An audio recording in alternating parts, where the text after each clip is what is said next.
పితా పుత్ర పవిత్రాత్మ నామమున ఆమేన్. మత్తయి సువార్త 18వ అధ్యాయం మొదటి వచనం నుంచి 5వ వచనం వరకు మరియు 11వ వచనం నుంచి 14వ వచనం వరకు. ఆ సమయమున శిష్యులు యేసు వద్దకు వచ్చి, పరలోక రాజ్యమున అందరికంటే గొప్పవాడు ఎవరు అని అడిగిరి. యేసు ఒక బాలుని తన వద్దకు పిలిచి వారి మధ్యన నిలిపి, మీరు పరివర్తన చెంది చిన్న బిడ్డల వలె రూపొందిననే తప్ప పరలోక రాజ్యమును ప్రవేశింపరని మీతో వక్కాణించుచున్నాను. కాబట్టి తనను తాను తగ్గించుకొని ఈ బాలుని వలె రూపొందువాడే పరలోక రాజ్యమున గొప్పవాడు.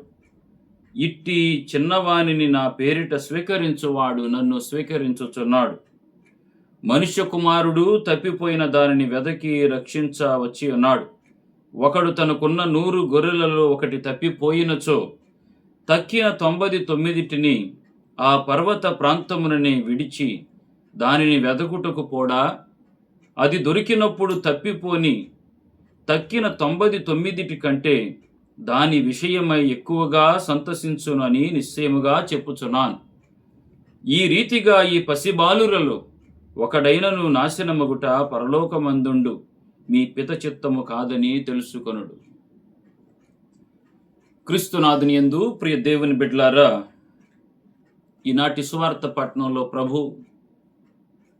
పరలోక రాజ్యములోనికి ప్రవేశించాలి అనంటే చిన్న బిడ్డల వలె మనస్తత్వాన్ని కలిగి ఉండాలి అని ఒక సందేశం.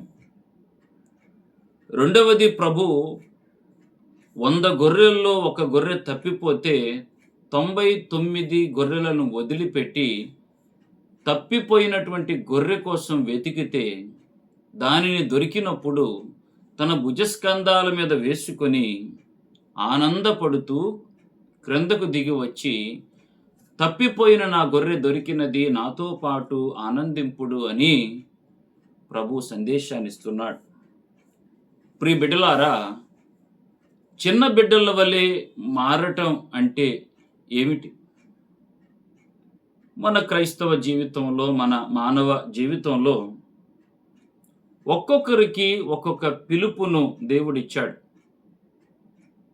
మమ్మల్ని గురువులుగా పిలిచాడు, కొంతమందిని మఠవాసులుగా పిలిచారు, కొంతమందిని గృహస్థ క్రైస్తవులుగా, కొంతమందిని ఉపదేశులుగా, కొంతమంది చిన్న బిడ్డలుగా, వివిధ రకాలుగా దేవుడు ఒక్కొక్కరికి ఒక్కొక్క బాధ్యతను ఇచ్చాడు. ఇచ్చినటువంటి పిలుపును అంగీకరించాలి, స్వీకరించాలి. దేవుడు మనకి ఇచ్చినటువంటి ఆ పాత్రను మనం పోషించాలి. ప్రియుల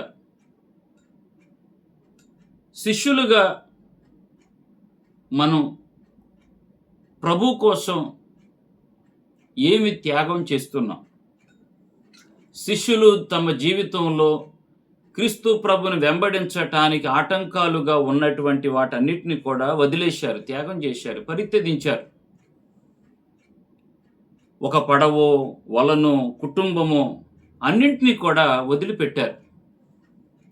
మన జీవితంలో కూడా మనం క్రీస్తు ప్రభుని వెంబడించటానికి ఆటంకముగా ఉన్నటువంటి వాటన్నిటిని కూడా విడిచిపెట్టాలి. స్వార్థం కావచ్చు, ఇతరులను క్షమించలేని ధోరణి కావచ్చు, ఏహ్య భావం కావచ్చు, పగ కావచ్చు, ద్వేషం కావచ్చు, కక్షపూరితమైనటువంటి భావం కావచ్చు, ఈర్ష్యతో ఉండొచ్చు. ఏమైనా కూడా ప్రభువుని వెంబడించటంలో ఇవన్నీ కూడా ఆటంకాలుగా ఉన్నాయి అని తెలిసినప్పుడు వీటన్నిటిని కూడా వదిలేయాలి. వాటన్నిటిని కూడా వదిలేయాలి అని అంటే ప్రభువును చూసి నేర్చుకోవాలి. అందుకే ప్రభు అంటాడు మత్తయి సువార్త 11వ అధ్యాయం 29వ వచనంలో, మీరు నా నుండి నేర్చుకొనుడు.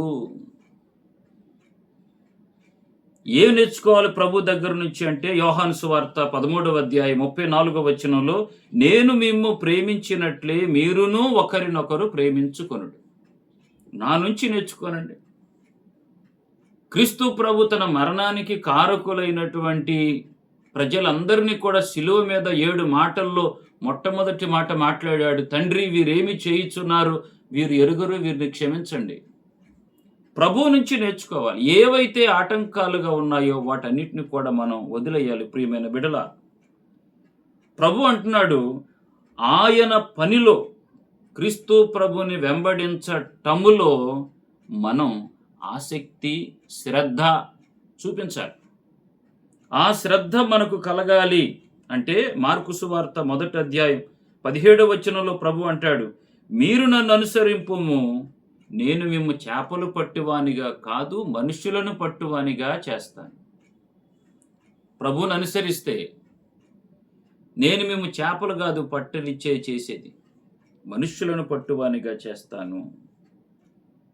అందుకే వారు తమకు అడ్డుగా ఉన్నటువంటి వాటన్నిటి కూడా వదిలేశారు. చిన్న బిడ్డల వలె మనస్తత్వం కలిగి ఉండాలి అనంటే దేనిని పట్టుకొనైతే వేలాడుతున్నామో దాన్ని తెగతెంపులు చేసుకొని, పటాపంచలు చేసుకొని, తుత్తునియలు చేసుకొని వదిలేసి ప్రభు మార్గంలోకి వెళ్ళాలి. సమస్తమును త్యజించాలి. ప్రియులారా, దేవుని వెంబడించటంలో రెండవ ఆలోచన ఉండకూడదు. అందుకే మార్కు సువార్త 1వ అధ్యాయం 18వ వచనంలో ఏమని రాయబడి ఉంటుంది? ప్రభు పిలిచాడు, వెంటనే వారు తమ వలలను వదిలిపెట్టి అని రాయబడి ఉంటుంది. వెంటనే, రెండవ ఆలోచన లేదు.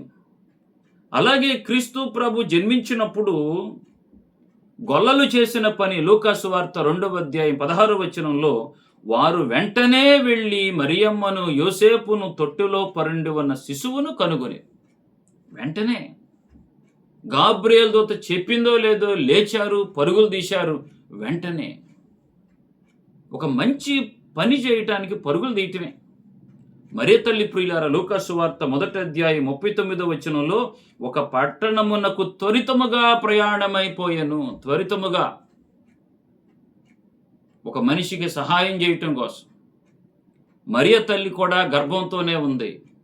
తాను గర్భంతో ఉండి కూడా మరొక స్త్రీకి, ఎలిజబెత్తమ్మకు సహాయం చేయటానికి 90 మైళ్ళ దూరం నడుచుకుంటూ ప్రయాణం చేసుకుంటూ వెళ్ళి 3 నెలల పాటు ఎలిజబెత్తమ్మకు సహాయం చేసింది.